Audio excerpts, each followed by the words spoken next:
Que Dieu vous bénisse, bien-aimés. Bienvenue dans Didascalia, votre émission préférée d'enseignement et d'études bibliques. Cette semaine, nous allons outiller sur comment résister au péché.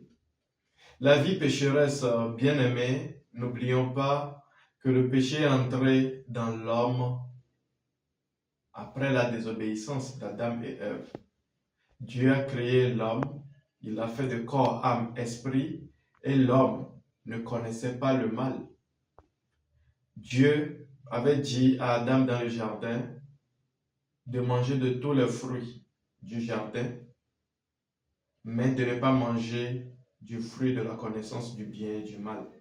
Malheureusement, Adam et Ève ont désobéi à Dieu, ils ont mangé de ce fruit de la connaissance du bien et du mal. La conséquence en est que le mal a été activé parce que nous sommes tombés sous le coup de l'auteur du mal qui est Satan. Donc, comment résister au péché? La première chose à savoir est c'est quoi le péché? Le péché est toute vie que nous menons qui ne plaît pas à Dieu. Le vol est un péché. Le meurtre est un péché. L'infidélité est un péché. Le détournement des fonds publics est un péché. Prendre quelque chose qui n'est pas à soi est un péché. Rendre le mal pour le mal est un péché. Voilà des pratiques courantes que nous voyons dans notre vie et qui ne plaisent pas à Dieu. Alors, est-ce que nous pouvons résister au péché aujourd'hui? Parce que généralement, qu'est-ce qui se passe? Prenons juste les voleurs. Lorsqu'on prend un voleur en flagrant délit et on lui pose la question, souvent cette réponse revient. Ou bien un tricheur, il dit je ne sais même pas, il commence par regretter sur le coup, je ne sais même pas ce qui m'a poussé. Cela prouve que le péché est spirituel. Le péché est exercé par l'auteur même du péché qui est Satan. Satan est esprit et il exerce ce péché-là pour nous influencer, nous qui sommes faits de chair et sang. Même lorsque tu confesses Jésus-Christ, tu peux toujours être tenté de pécher. La différence, c'est que lorsqu'on confesse Jésus-Christ, Dieu nous donne quoi? Son don, le don du Saint-Esprit qui nous permet de faire quoi? De résister au péché et de choisir de ne pas pécher, de choisir de ne pas laisser libre cours à la tentation. Donc, est-ce que nous pouvons résister au péché aujourd'hui? Oui, par le don du Saint-Esprit qui est en nous. Nous pouvons résister au péché parce que le péché amène à la mort spirituelle. Le péché amène à la mort. Donc, la bonne nouvelle est que nous pouvons résister au péché. Allons dans 1 Jean 4. Dans Didascalia, nous prenons toujours notre Bible et un calepin pour pouvoir noter les versets. 1 Jean 4, verset 4. Vous, petits enfants, parlant de nous, vous êtes de Dieu. Vous qui êtes nés de nouveau, vous êtes de Dieu. Dieu dit vous êtes de lui. Et vous les avez vaincus parce que celui qui est en vous, le don du Saint-Esprit qui est en vous, est plus grand que celui qui est dans le monde. Le don du Saint-Esprit. Dieu nous ayant donné sa nature, il dit, ce don qui est en nous est plus grand que celui qui est dans le monde. Qui est dans le monde, c'est le chef de ce siècle. C'est qui le chef de ce siècle? C'est Satan. Vous voyez? Le don que Dieu a mis en nous est une puissance inégalée. Cette puissance est supérieure à la puissance qu'exerce l'auteur du péché sur nous. Donc nous pouvons choisir de vivre sans péché. Là-bas. Alors, comment est-ce que nous pouvons résister au péché, bien-aimés? Comment est-ce que nous pouvons résister au péché? Je viens de dire que nous avons le don du Saint-Esprit, qui est une puissance inégalée, qui nous permet de résister au péché. En dehors du don du Saint-Esprit, Dieu a rendu disponible par les accomplissements de Jésus-Christ des armes spirituelles. Parce que nous combattons qui? L'adversaire. Nous combattons notre adversaire Satan, qui est esprit. Donc le combat est spirituel, ce n'est pas physique. Donc Dieu a rendu disponible des armes spirituelles. Pour cela, allons dans le livre de Éphésiens. Éphésiens 6. Éphésiens 6, verset 10. Au reste, fortifiez-vous dans le Seigneur et par sa force toute puissante, revêtez-vous de toutes les armes de Dieu afin de tenir ferme contre les ruses du diable. C'est lorsque nous ne tenons pas ferme contre les ruses du diable que nous péchons. Parce que tout ce que le diable peut nous souffler n'est que péché. Verset 12. Car nous n'avons pas à lutter contre la chair et le sang, mais contre les dominations, contre les autorités, contre les princes de ce monde de ténèbres, contre les esprits méchants dans les lieux célestes. Ce verset nous montre que notre combat est spirituel. La Bible dit, nous n'avons pas à lutter contre la chair et le sang. C'est quoi la chair et le sang? La chair et le sang veut tout simplement désigner, nous ne luttons pas contre des forces physiques. Nous ne luttons pas contre quelque chose que nous pouvons toucher, quelque chose qui est palpable physiquement. Nous ne luttons pas contre un être humain. Satan n'est pas un être humain. Satan est esprit. C'est pour cela que lorsque l'homme a été déchu, l'homme a perdu l'esprit de Dieu, il est tombé sous le coup de la puissance de Satan. Satan est esprit. L'homme était resté de chair et sang. C'est pour cela que nous ne pouvons jamais plaire à Dieu lorsque nous n'avons pas confessé Jésus-Christ pour être restaurés, obtenir quoi? Cette dimension spirituelle que nous avions perdue.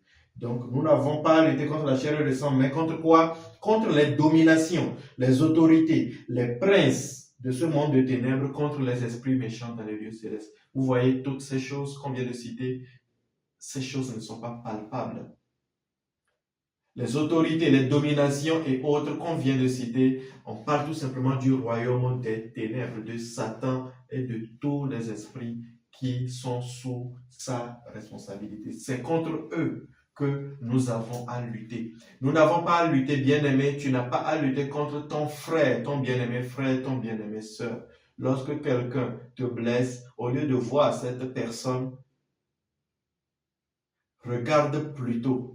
Prends conscience que nous sommes dans une compétition spirituelle et que cette personne a été tout simplement influencée par l'adversaire Satan. C'est très important à comprendre. Sinon, nous allons combattre la chair et le sang et le même problème va continuer. Nous n'avons pas à lutter contre la chair et le sang, mais contre les dominations, les autorités. Comment? Nous allons voir dans la suite du verset. C'est pourquoi, verset 13, prenez toutes les armes de Dieu afin de pouvoir résister contre le mauvais jour et tenir ferme après avoir tout surmonté.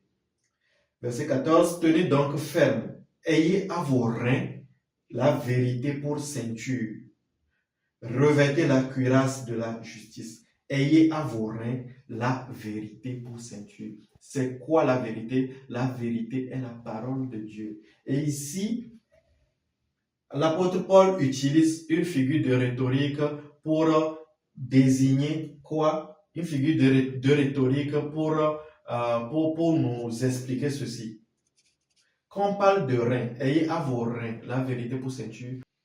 Le rein est le centre des organes reproducteurs de l'homme. Vous voyez à quel point c'est vraiment important. Ayez à vos reins quoi? La vérité. La vérité qui est la parole de Dieu pour ceinture. Que la parole de Dieu soit saturée dans nos intelligences. Parce que nous l'avons vu avec qui? Avec Jésus-Christ. Lorsqu'il a été tenté, après son jeûne de 40 jours, 40 nuits, il a été tenté. Et l'adversaire Satan qui lui dit quoi? De transformer ces pierres en pain. Qu'est-ce que Jésus-Christ a dit? Il est écrit que tu ne vivras pas de pain seulement, mais de toute parole qui sort de la bouche de Dieu. On est d'accord? Il a dit, il est écrit. Ça veut dire que Jésus-Christ a eu le temps d'étudier la parole de Dieu et d'avoir son intelligence complètement saturé parce que à chaque fois, Satan est revenu à 3 fois de suite lui poser et le défier et il a toujours répondu par il est écrit. Donc, bien aimé,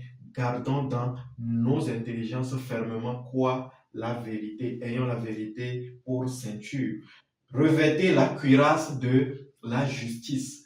Revêtez la cuirasse de la justice. Dans le monde de la compétition, de la lutte, par exemple, généralement, nous voyons toujours pour ceux qui aiment les films de combat, nous voyons toujours les gladiateurs porter toujours des cuirasses pour pouvoir faire quoi? Pour pouvoir se protéger. C'est une armure qui protège le torse. La cuirasse, c'est une armure qui protège le torse. Pourquoi? Nous voyons ça également dans l'armée. Ils portent chaque fois des gilets pare-balles. Et parce que cette partie est très sensible. Nous avons par exemple le cœur, nous avons les poumons, nous avons des organes vitaux. Donc, Paul nous dit de nous revêtir de la cuirasse de la justice. Et nous avons travaillé dans notre enseignement sur les droits de filiation, la justice. Nous avons été justifiés en Jésus-Christ. Donc, de nous revêtir de ce droit de filiation-là, que nous sommes rendus justes, de nous rappeler que nous pouvons nous approcher de Dieu sans conscience du péché. Verset 15. Mettez pour chaussures à vos pieds le zèle que donne l'évangile de paix. Le zèle que donne l'évangile de paix, ce cœur ardent désir d'aller apporter l'évangile, d'aller apporter la bonne nouvelle aux autres, voilà aussi une arme spirituelle. Parce que lorsque tu décides de devenir ambassadeur pour Christ, d'aller dans les vallées humaines, partager la parole de Dieu aux autres, tu es en train de faire quoi? Tu es en train de déployer une arme et Dieu prend soin également de toi.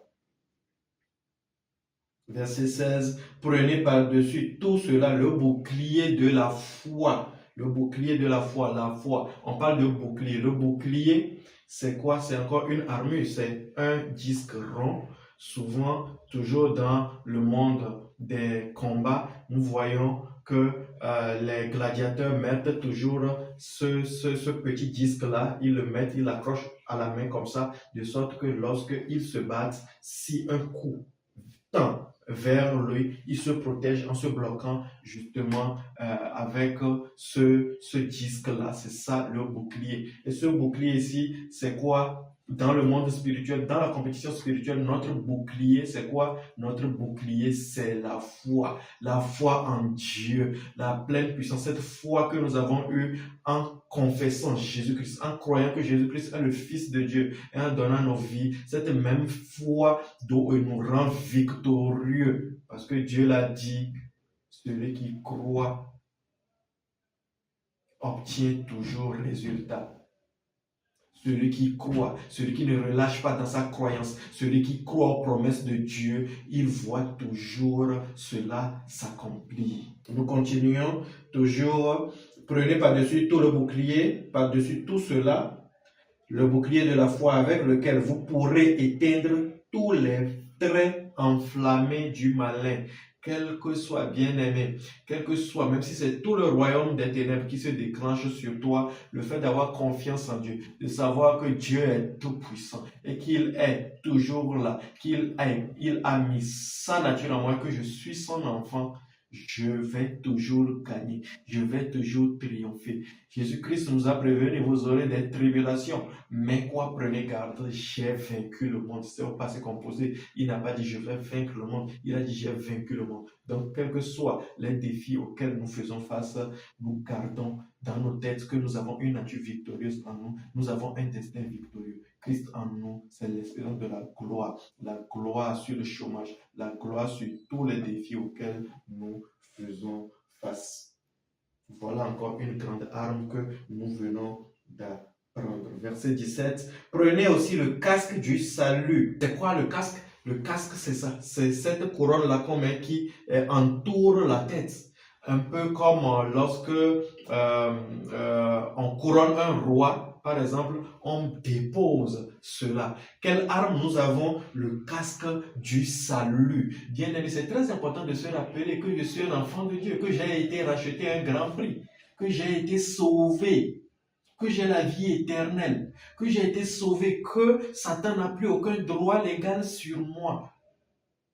Je suis sauvé. Donc à partir du moment où je suis sauvé, Satan n'a aucun droit légal sur moi. Je ne peux plus tomber. Satan ne peut plus gagner cette compétition parce que j'ai la foi et parce que je suis conscient que je suis sauvé. Le simple fait de savoir que j'ai été racheté, que Satan n'a plus aucun pouvoir légal sur moi, cela me donne une assurance de continuer dans la compétition, de continuer à me battre, de continuer de m'accrocher à Dieu. Comme Jacques 4, 7 le dit, soumettez-vous à Dieu et l'adversaire, le diable fuira loin de vous.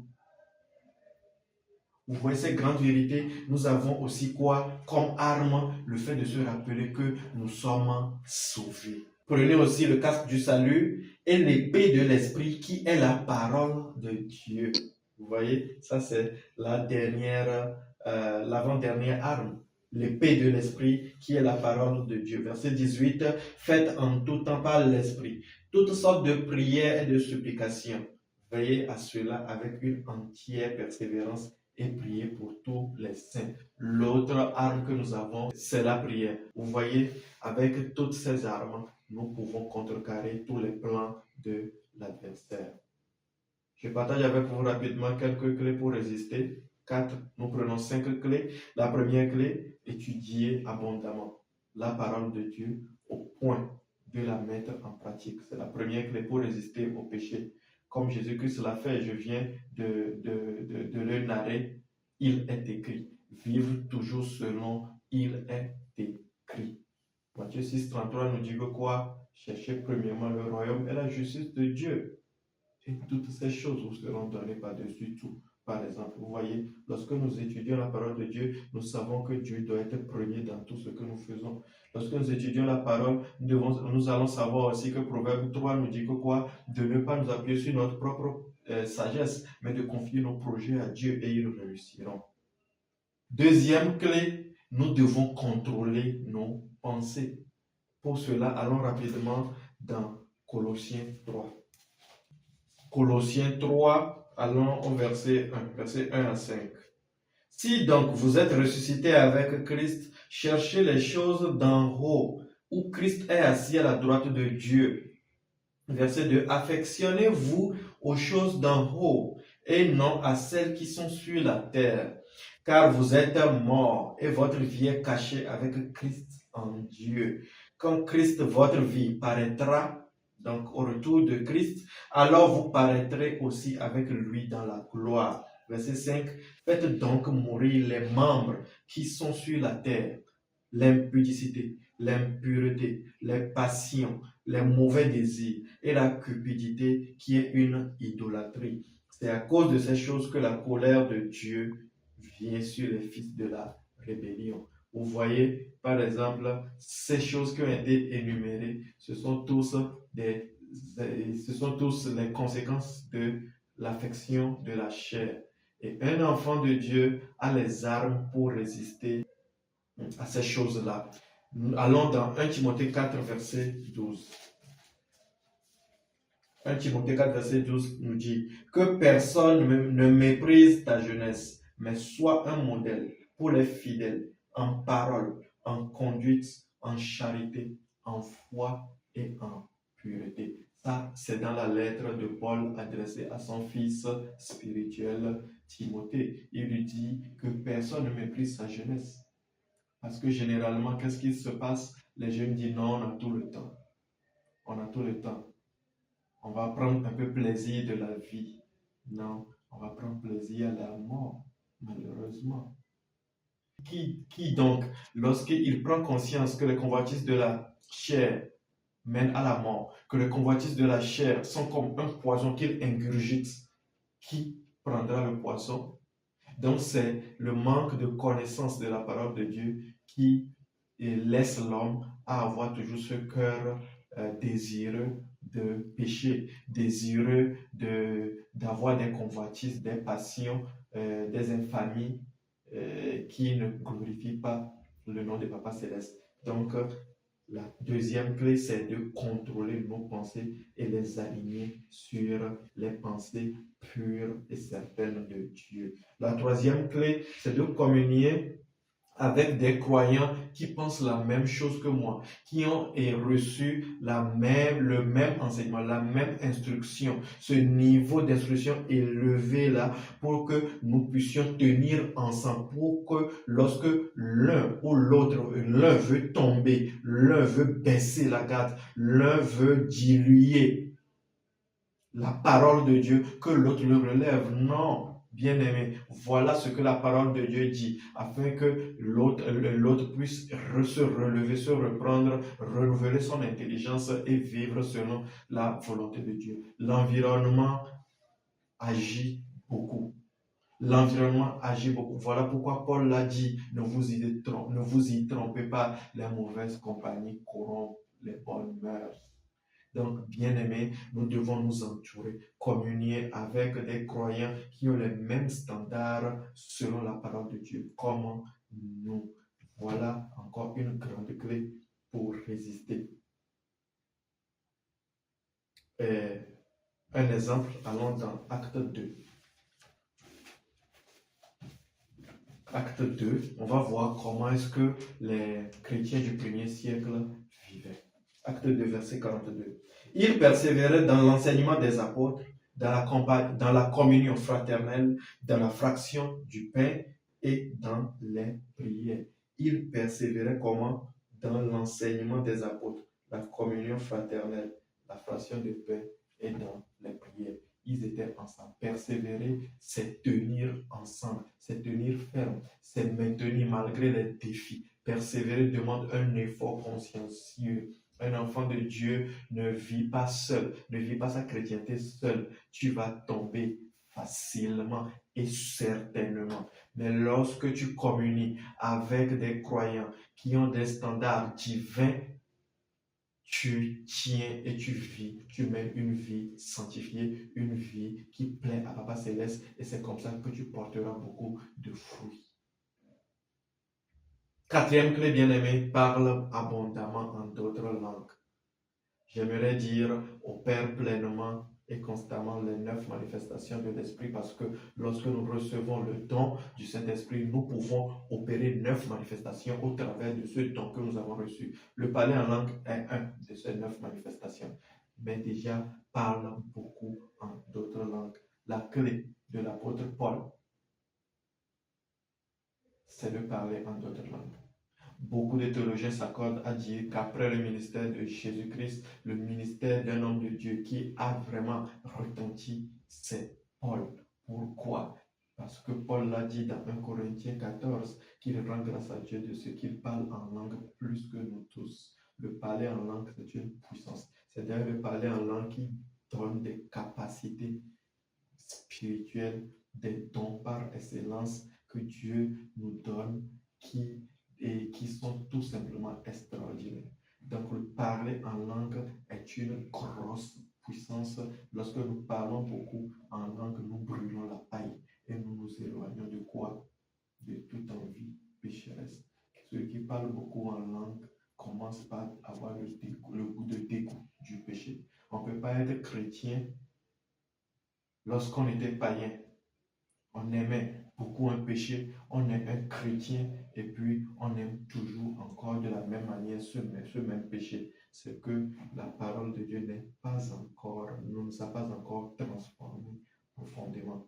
Un enfant de Dieu a le dégoût du péché. Cinquième et dernière clé, c'est la prière. Bien-aimé, beaucoup prier.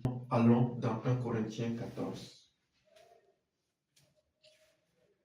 Déjà, 1 Thessaloniciens 5, verset 17 nous dit quoi? De veiller, de prier sans cesse. Allons dans 1 Corinthiens 14. Le verset 1 Corinthiens 14, verset 15. Que faire donc? Je prierai par l'esprit, mais je prierai aussi avec l'intelligence. Je chanterai par l'esprit, mais je chanterai aussi par l'intelligence. Vous voyez, il y a deux types de prières. La prière par l'intelligence que nous faisons dans une langue intelligible, comme je suis en train de parler là, je peux prier dans cette langue. Ça, c'est la prière par l'intelligence. Et il y a aussi la prière par l'esprit. La prière par l'esprit qui est le parler en langue. Dieu sait très bien pourquoi il a cité les deux sortes de prières. Cela montre que chaque type de prière a un impact précis. Donc, bien-aimés, je vous encourage à faire quoi? À beaucoup étudier la parole de Dieu, à saturer vos intelligences de la parole de Dieu et vous résisterez et gagnerez et surmonterez les péchés. Vous ne pécherez pas. Deuxième clé, continuez de contrôler vos pensées, de se demander à chaque fois, ça que je veux faire, est-ce que cela est conforme à la volonté de Dieu? Est-ce que mon modèle parfait, Jésus-Christ, aura fait ça? Troisième clé, la communion avec des croyants nés de nouveau qui ont reçu les mêmes instructions comme nous. Et quatrième clé, le parler en d'autres langues. Cinquième clé, la prière en intelligence. Voilà 5 clés pour venir à bout du péché. Si cela t'a béni, aime, partage sur toi, abonne-toi et montre également cela aux autres. Que Dieu vous bénisse abondamment. Aimez-vous mes exhortations? Voulez-vous des exhortations qui vous expliquent en profondeur la parole de Dieu au point de la comprendre et de la mettre en pratique? Au point de quitter une vie remplie de doutes, d'incertitudes, de craintes, d'inquiétudes à une vie stable, de paix, de gaieté, d'abondance et de puissance? Bien-aimés, si vous êtes intéressé, je suis très béni de partager avec vous cette nouvelle, la sortie prochaine de mon livre, les 7 épîtres en profondeur pour les assoiffés. Vous allez aimer cela. Soyez prêts et à très